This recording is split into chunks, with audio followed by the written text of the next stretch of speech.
১৯০১ সালে ইংল্যান্ডের royal Enfield company তাদের প্রথম মোটরসাইকেল বাজারে আনে।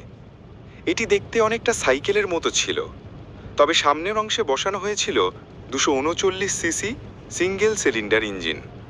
শক্তি যেত পিছনের চাকায় একটি লম্বা চামড়ার বেল্টের মাধ্যমে। সে সময় এটি ছিল অবিশ্বাস্য এক প্রযুক্তি, কারণ সাধারণ সাইকেলকে প্রথমবারের মতো মোটরের সাহায্যে চালানো হলো। শুধু তাই নয়, সেই বাইকে ছিল ২ স্পিড গিয়ার সিস্টেম, যা সেই সময়ের জন্য ছিল অত্যন্ত আধুনিক।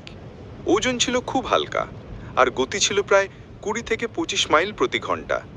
যদিও আজকের দৃষ্টিতে তা ধীর মনে হবে, কিন্তু ১৯০১ সালে এটি ছিল এক বিপ্লবী উদ্ভাবন।